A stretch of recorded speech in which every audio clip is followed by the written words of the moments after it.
So I just finished watching Game of Thrones.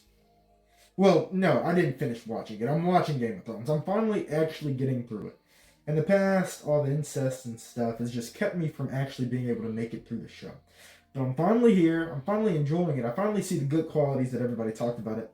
And I understood that this was one of those shows similar to Monster for me, that anime, where it's just going to take a while before I'm ready to watch and enjoy it. And that time has come. I have binged 6 seasons in like the past week while studying for an insurance exam. I passed the exam today, and now it's time for me to finish out Game of Thrones. I'm at the end of season 6 though, and I have to say, the quality has completely dropped off this season.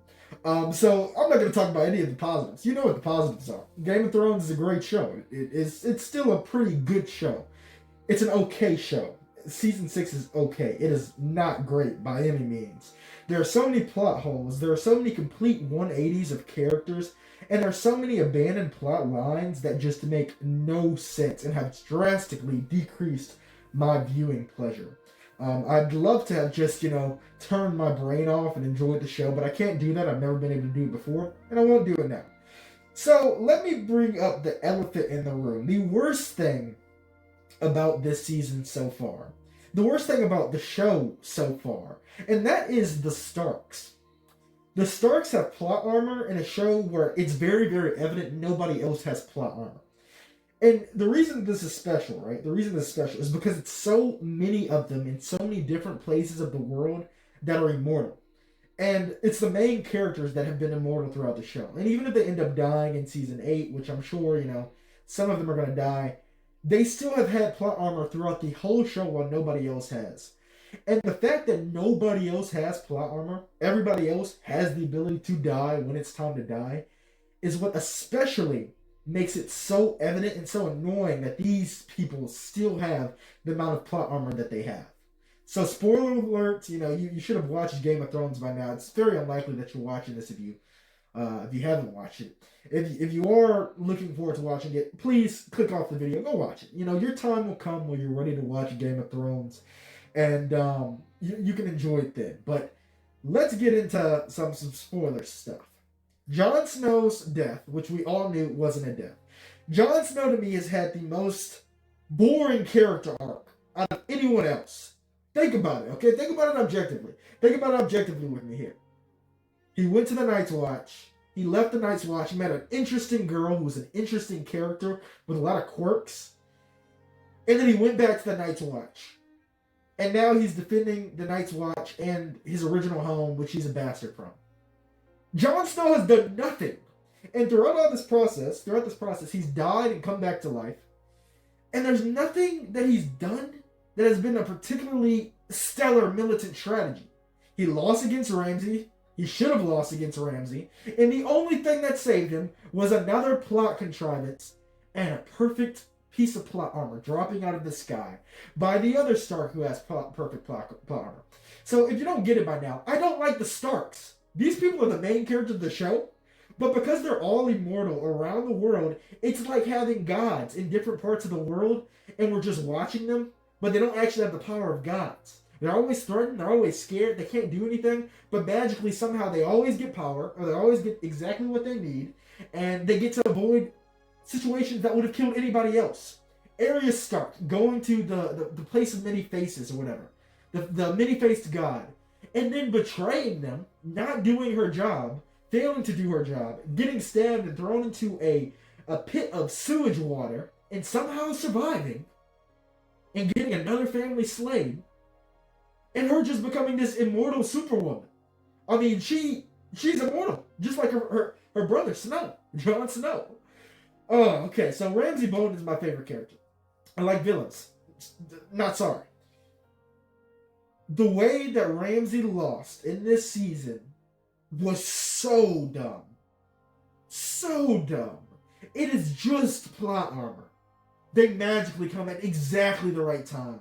The time that's so perfect that if they'd have come 10 minutes later, and their horses were 10 minutes out, and they had one broken carriage, and whatever her name, Stark, couldn't make it, Sansa Stark couldn't make it to the front to help her family, help her brother, they would have all died. They would have been slaughtered. This giant with 1,000 different spears in him, surviving just until he makes it through the gate and then dying to the arrows. Really? Really? The little third eye dove, whatever his name is, the boy with superpowers, who also has been just a nuisance the whole show and has just gotten everybody around him killed.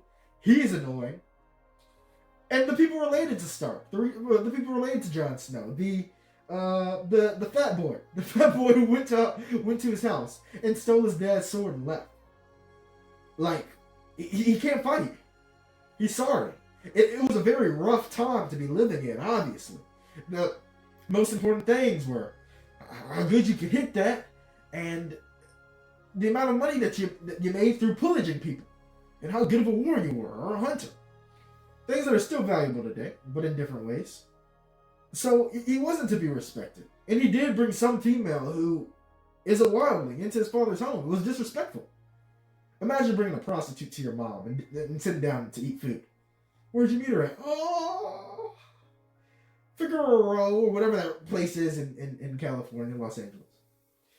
Next, Sansa. I mean, not Sansa. Cersei. I don't hate Cersei. Cersei is a very annoying character, and she's very, very good at making you hate her. That is enough for me to respect her. And we know Cersei can die. She's not protected by the Stark plot armor. The Lannisters just don't have that plot armor. Look at Tywin. Look at Tywin.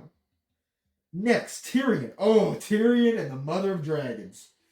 Whew, let's go there, right?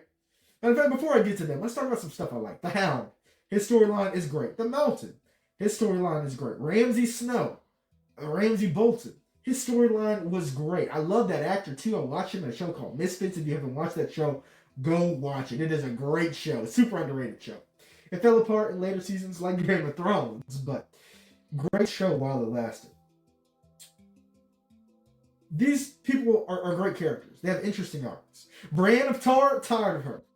Tired of Brienne of Tarth just being, again, a nuisance. Like, she is just the foothold for the worst people in the show, which are the Starks.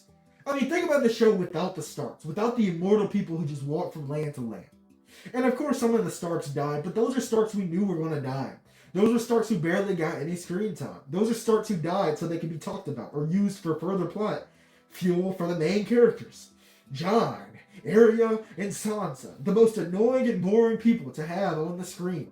Sansa, for example, she just gets passed around left and right, doesn't know what she's doing, no power of her own. Very annoying. Anyway, I'm going to get off the Starks now. Let me go to Tyrion Lannister, who was my favorite character until Ramsay came on the show, and until season 6 for Tyrion. And the Queen of Dragons. What does the Queen of Dragons have, other than these dragons? What about her is making every man fall to their knees? She doesn't have the charisma of Cleopatra. Cleopatra in our world was known for her ability to make men think that she was going to have sex with them, and this was her power. She could make men around the world do things for her, just for the chance, just for the idea that they might have a chance. She was powerful. Lots of other women throughout history also knew how to use their sexuality to do this. What does the Queen of Dragons do? What has she done to make everybody just fall at her feet and worship her? She's not that kind-hearted. She's not kinder or softer than everybody else. All of her plans have stunk up until now. All she has is these dragons, and the stupidest men on earth who just follow her commands or submit to her will. Like, people just find this woman, they see her, and they're instantly like, oh, she deserves to be on the throne. Put her on the iron. Put her on the iron throne. Oh my gosh. I am so tired of seeing her. Every time she gets on the screen, she's boring, she's arrogant, she has nothing good to say. She doesn't compete in combat. She has no charisma. She doesn't lead terribly well. It has just been plot convenience after plot convenience for her. For example, when she knocked over the fire and killed all of the leaders of the Dothraki. Really? Really? Was there gasoline on the floor? Did she have kerosene? What was on the floor to instantly burn these men to death, leaving her unscathed? Of course, she's immune to fire, I know that. And then Tyrion Lannister, my favorite character up until recently. It's like when he left, or when he killed his father, he just became, pardon my French, retarded. And there's no other word to describe this. His annoying talks, him being drunk 24/7 now. Previously he drunk, but not this much. I don't know what they did to Tyrion so far in the season, but they ruined my boy. They wrecked him. He just says stuff and just does stuff. And I think I've got a theory here, right? I think it's the Queen of Dragons infected his mind.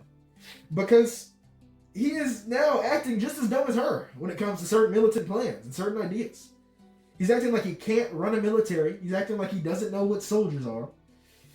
And I don't feel like he's fully appreciating the eunuch. I can't think of his name, but he is another one of my favorite characters. Tyrion's best friend, the eunuch, he is a great character. Knows his place and genuinely cares about the people of the realm.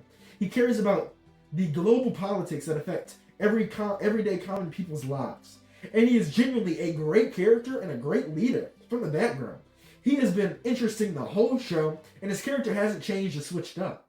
He's been just super consistent. Even the sacrifice he made for Tyrion, crazy to make, considering the amount of power he had in the kingdom alone. That's the most major things I can think about. And the most major thing I wanted to talk about in this video is the Stark plot armor. The Stark plot armor. It is one thing when you have a show with the main character, right? Sometimes that main character can't die after a certain amount of plot armor. There's no way all of them are going to die at the end of the show. And because you have these characters who are around the world, like I said, like gods, who can't die, it's a bunch of different plots with the exact same outcome. Always. And inevitably. And over and over and over again. And again, I know I'm attacking the people the show is about. The Game of Thrones is about the Starks. My alarm's going off.